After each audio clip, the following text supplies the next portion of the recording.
Get out of the way! I can't see! There are cars there! Get out of the way! Hey guys, what's happening? So we gotta talk about this Spider-Man No Way Home teaser real quick, because this teaser just has so many things just racing through my mind right now. Like it's going crazy. And I just want to take a couple minutes and just share some of these thoughts with you guys, because I don't really do trailer breakdowns, but every now and then I like to hop on and just share a couple of my thoughts. So here we go. And so at this point, I'm pretty sure everybody's seen the trailer, whether it was at 10 p.m. last night like me and some others, or maybe some of you guys caught the early release. Who knows, to each his own. But the first thing I gotta say, like just jumping right into it, like with Peter having his identity broadcasted to the whole world in Spider-Man Far From Home, and fast forward to now, for the most part, it just made his life a nightmare, with him being wanted for Spider-Manslaughter in the first degree, and with seeing that it's really clear like why he wants things to go back to the way they were. But also like with seeing the montage of like how things are now, I couldn't help but think like how huge it was for him to still have the support from his best friend Ned and from MJ, who in her case, I can't help but think like in the beginning of the film, we're gonna get this moment to where they're like, is this your man? And she's like, yeah, that's my man and I'm gonna stick by him.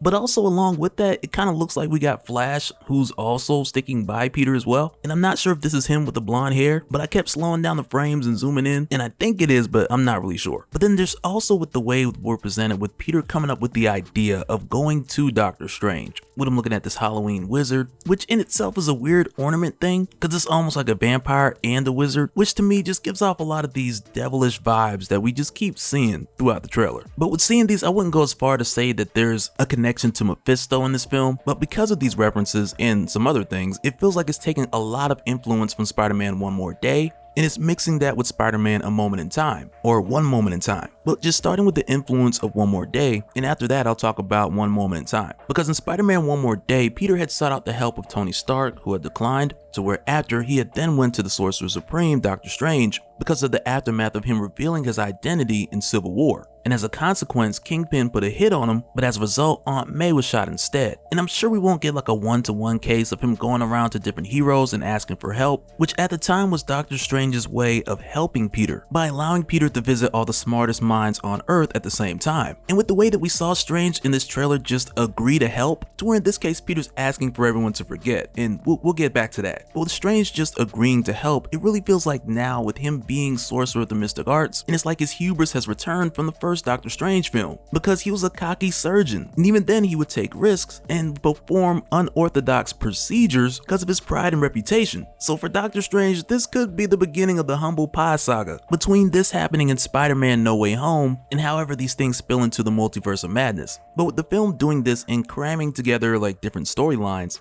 we're skipping the Aunt May scenario with her getting shot, which later led to Peter being approached by Mephisto, who had offered Peter his help by asking for his marriage in exchange instead of his soul. And what it looks like it's doing is like pushing the Mephisto part out of the story, and it's replacing that part with One Moment in Time. Because in that scene where we saw Doctor Strange tell Peter stop talking, and telling Doctor Strange about all the people who he wants to remember and continue to know that he's Spider-Man, and with doing that the spell was just broken, like that was definitely like an exaggerated version of One Moment in Time, to where Peter had went back to Doctor Strange for him to help MJ, who later on was the next target, but also he had requested for everyone to forget that he was Spider-Man. And in the middle of that spell, he interrupted, and instead of leaving alone, he snatched MJ, going against the instructions of Doctor Strange, much like what we'd seen in this teaser. With a few subtle differences of course, but you get what I'm saying. But also with the idea of Peter messing up spells being something from both of these stories, and also with keeping the idea of merging these stories together, like just keeping that in mind, you also have the case to where in Spider-Man One More Day, to where after Peter had seen Doctor Strange try, he was more or less like, hey, you know what, I know some Latin too. And it was there in One More Day where he had tried to do a spell to go back and save Aunt May and stop her from getting shot. But with him trying to do his own spell in this case, his astral form couldn't be seen or heard, and he had just ended up going back in time and watching Aunt May get shot again. It really is things like this that kind of got me worried for Aunt May, because when we then see him running through the shelter in the black and gold suit like he's looking for someone, it really just looks like that point in the film where his actions have started to create consequences, which may have placed Aunt May in danger. But then also, while we're talking about this scene, I also want to point out that there's a sign on the wall that says feast, which is the same name of the shelter from the Spider-Man game. And with seeing that, it has me thinking like, man, is this an alternate Peter Parker? Or did Peter travel to an alternate timeline where Aunt May was killed? Because also with the dude pointing in the background, it's almost like, okay, is he chasing someone? Or did he just rush in like, where is so-and-so? Like, where's Aunt May or where's MJ? But also like with this black and gold suit, which we've gotten leaks for,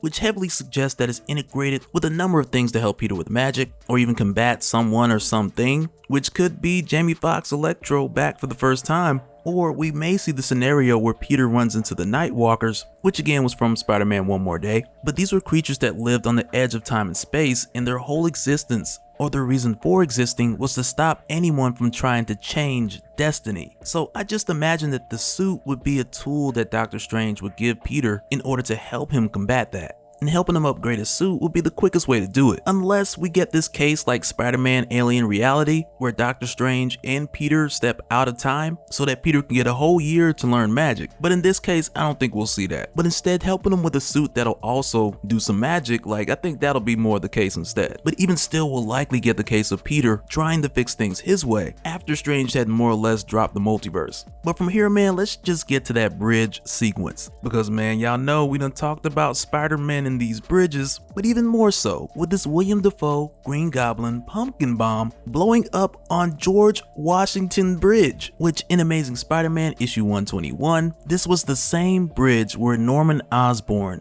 orchestrated the death of Gwen Stacy, and now he's here from the Sam Raimi films in the MCU on the George Washington Bridge. Like that part right there, plus the voice, just had me like, well, let me double check this video title. Is this official? Because you know there'd be like those clickbait trailers. But no, this is happening. And right after you see the pumpkin bomb, they don't barely give you time to like gather yourself before you then see Doc Ock's arm come out of the smoke, and we get our official look at Alfred Molina back as Doc Ock. And I'm pretty sure like from the way that they're setting this up with Doc Ock, the Green Goblin, Electro, and others, so that they're versions or variants from either the Sam Raimi Spider-Man films or your Mark Webb Spider-Man with Electro. But even still, man, it is like unbelievable that this is actually happening, because you can say what you want about any of these Spider-Man films, Sam Raimi, or even Mark Webb, because I want to just go ahead and say this now, because one, I really liked the first one, and then two, okay, so here's the thing about two.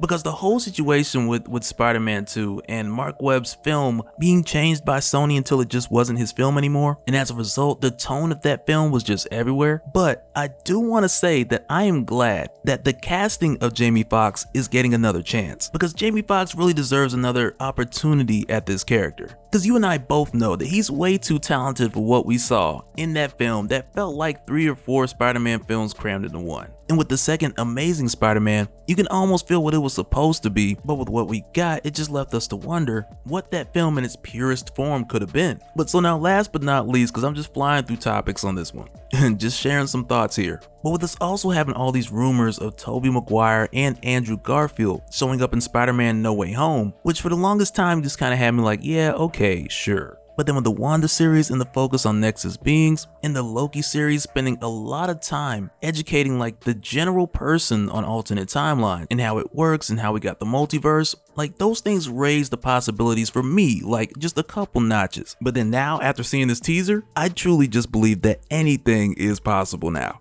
because all the pieces have just been put in place for anything to happen here. But I'm gonna just leave it at that for this one, guys. Like, let me know what you guys think down in the comments, because at this point, I'm beyond hype, and I know you guys are too.